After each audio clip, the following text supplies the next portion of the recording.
Hey all, it's Stephen Van Kampen-Lewis on August 21st, 2021, and the sun is shining brightly, except for that one cloud that just came over. But the reason I mentioned that is because I wanted to show you, or do a quick update on my Cattleya walkeriana and nobilior collection, and hopefully yours look fairly similar. So I'm going to peel this shade cloth back, and we'll take a look inside and see how things are progressing.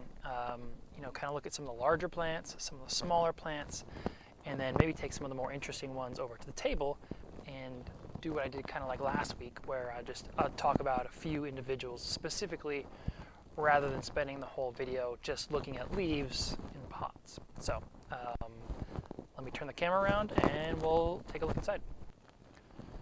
All right, the sun is starting to shine again, and that will give you a fairly good idea of how bright these plants are growing. That is a 50% shade cloth on top, and this is, as you can see, still full sun. We are right around noon actually, so you can see that these plants are getting full sun at least through noon, probably closer till 2 or 3, and then as I mentioned often, the shade of the oak trees kicks in, and then they're in a much more dappled light situation for the heat of the afternoon.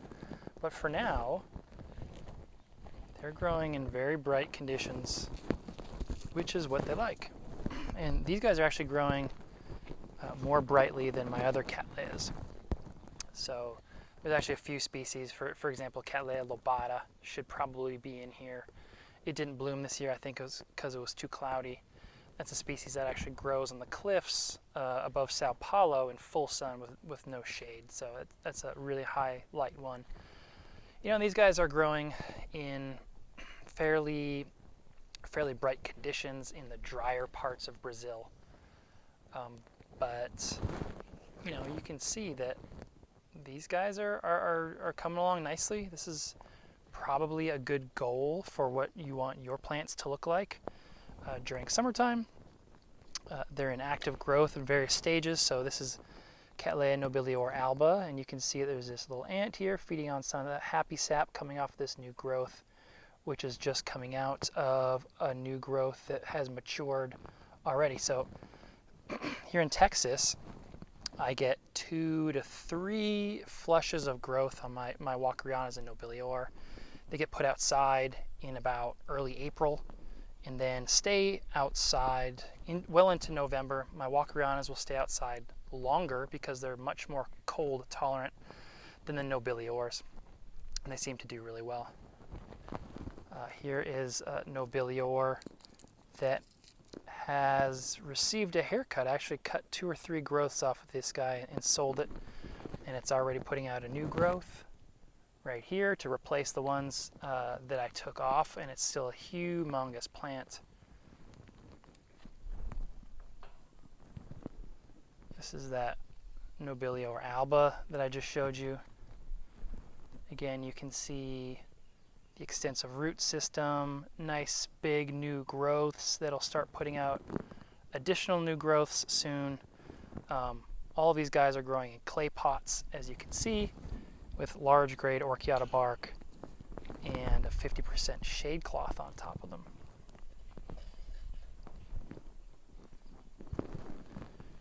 Here's one of my imports. This is nobilior cerulean. This will be from, I believe this is one of the Floralia tags. And so this is a mature size growth, so there's a good chance that I'll get a first bloom on this guy this spring, maybe around March, give or take a month or 2.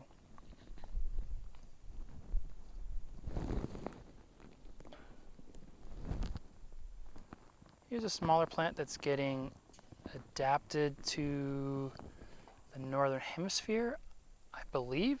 It looks like a tag has been pulled out, so I'm not entirely sure what this is, but I suspect this is a Cattleya walkeriana. No, this is probably nobilior. This is probably one of my nobilior imports. And the reason I'm saying that is because the consistency of the 2 leaves makes me think nobilior rather than walkeriana. But you can see this little guy only has 1 growth, so I don't really know what it is. And when the creatures come through and pull the tags out, it can be a little frustrating, as you can imagine.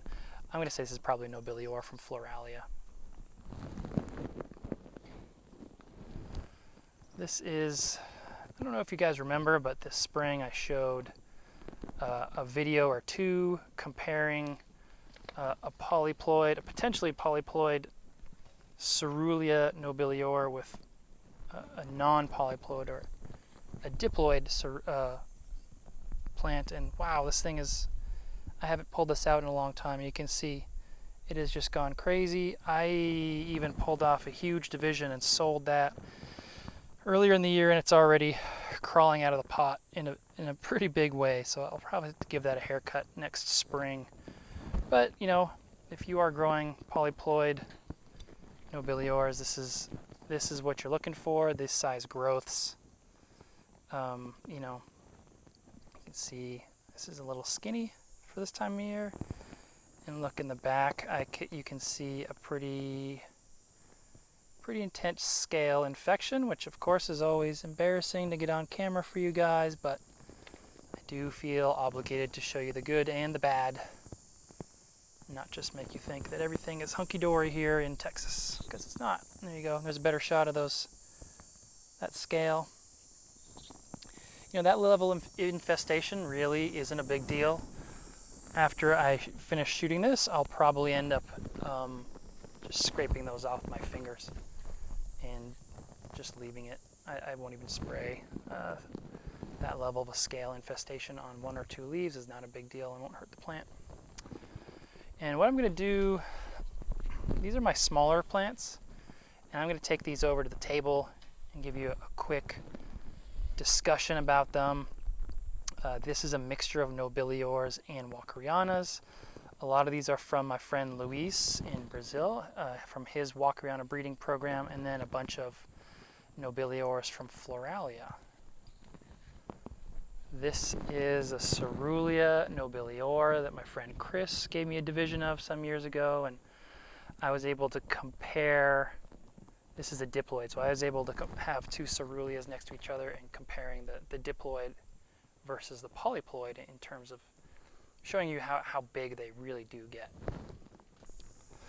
This is a Cattleya walkeriana that I actually haven't seen bloom, but you can see it is a huge plant. This is one I keep giving divisions of to friends. This is actually, I gave a division of this to William Green, and that is the walkeriana that is in his tent that is giving him a hard time with not blooming. I'm really hoping for blooms for him this year and myself as well. The reason I haven't bloomed this one is my neighbor has a nightlight that comes on, and that prevents the blooming. They're very sensitive to that for some reason. So what I'm going to do is this winter I'm going to keep it outside and keep it in an area that is not prone to that light, so that I can actually see bloom on this. And I'll do the same thing with my other nobilior, since they are a pretty cold tolerant species. I don't mind leaving them outside down to temperatures close to freezing, not all the way. Alright, I'm going to make the second half of this video quick. It is already very, very hot outside, and I'm sweating profusely, which is great weather for nobilior and walkeriana and so many others. So what I did is I pulled a few of the plants from over there to kind of talk about them over here, and I'm actually going to go from youngest to oldest, and this is my youngest. So it might not look like it, but I have taken a significant amount of nobilior seed and deposited it on this oak branch. I did this a month or 2 ago, and I have it in a shady area, sort of at the bottom of where I grow my nobiliors. And so, you know, I sprinkled some Jim's Purely Organic on it for a little nutrition, and I put the seeds there, and then I hit it with water every day, once or twice a day. And we'll see if anything pops up. I don't see anything quite yet. You know, I see some green there. I don't know if you can see that.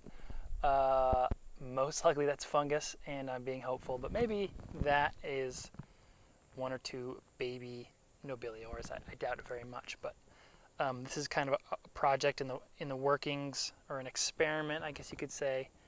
And I'll let you know if this turns out to be a good idea. There's a very strong possibility that nothing will happen with this log. Except, I don't know if you can see those green things right there? It's some kind of bug eggs, some caterpillar eggs. But that's okay. I'm going to leave it there. Let's see what happens. It's weird the caterpillar would lay, or a butterfly would lay eggs on a log. Maybe I'm not aware of the log-eating caterpillars of Texas. So I wanted to also show you some of my younger walkerianas and nobiliors. As you can see, I keep them in this handy-dandy little tray so they can all get watered together. And these are all imports. I've got a bunch of Floralia orchids. I have some plants from my friend Luis in Brazil, from his breeding collection, and they're really doing nicely. He sent me, I think, 6 of his offspring from his breeding, and the parents that he used for these are just amazing. I'm super excited to see these bloom. And I do want to show you quickly what young plants look like, comparatively speaking, to one another. So this is walkeriana. I can tell because it has a tag, but also it's got one leaf. Consistently has one leaf, and the leaves are fairly round, which is normal for walkeriana. This is nobilior, and you can see that this guy has 2 leaves. The leaves are a little longer and a little more elongate. So that's a quick and an easy way to tell the difference between the two. Of course, if you have a hybrid, which is the man-made version, is called Brazilian jewel, you're going to get 1 or 2 leaves. So who knows? This one, like I said, is from Floralia. This is an alba, nobilior alba, so I'm excited to see this bloom. I'm not going to go through all of these with you, but I do want to show you one of my larger plants that is from Luis. So this is the one that's the most robust growing. It was in the same batch that I got from Luis here. And it's his parents are Teresa, Helena by Raphael by Self. So it's a selfing of a plant, and then Teresa by Helena. Teresa Helena by Raphael is what their parents were. Now this is a near blooming size seedling. I could reasonably expect to see blooms on this starting in about a month or 2. That's when the spike would come out. I also do want to point out that walkerianas can throw 2 leaves. It's not super common, but sometimes when they're really doing well under ideal conditions, you can get 2 leaves from them. But then you can see that these newest growths have a single leaf, so it really depends. I think I can see blooms on this, like I said, this fall, hopefully. All right, this monstrous bush is a walkeriana, and it is Estrella daclylina by Oliveros. I believe this comes from Hawaii. I think this is from the Big Island, the breeding anyway. The plant I got on eBay many years ago, but I think it's Shogun Orchids that typically has Oliveros in the name, and I hope I'm right. If that's not true, let me know in the comments. But you can see how big this thing is. This is obviously a blooming size plant, so if you're like me and you have a blooming size plant that's like this and it's not ever blooming, there's something going wrong with the culture. And to make things even more frustrating is I can grow and bloom other walkerianas and nobiliors. The walkerianas that I do bloom are typically hybrids with a lot of GZI. So the only thing that makes me think this is not blooming is, as I said earlier in the video, my neighbor has a night light that comes on, and that prevents blooming on walkeriana. So if you are growing your walkerianas and they're not blooming, think about that. Is there some kind of night light disturbance that's preventing the bloom like there is for this one? So what I'm going to do is this fall, I'm going to make sure that the light from the neighbor's neighbor's nightlight doesn't reach this, and it should bloom. And I'm going to hide my other walkerianas as well that are blooming size, so I can hopefully see some blooms this fall. Again, this is the plant that William Green's came from. I gave him a blooming size division, and it's had a year or two to grow under his care, so I'm really hoping that the root system is big enough to get it to bloom, and that's the key for this group. This one and nobilior, they will not bloom unless they have an absolutely massive root system. You know, plant like these that grow in pretty dry conditions like that are pretty temperamental when it comes to blooming, since if they bloom at the wrong time or without the appropriate resources, the plant will die. And the plant, you know, the plant knows that and won't bloom unless there's a major root ball around it. All right, that's it. Let me know if you have any questions about walkeriana or nobilior in the comment section, and I will see you later. Have a great weekend. Bye.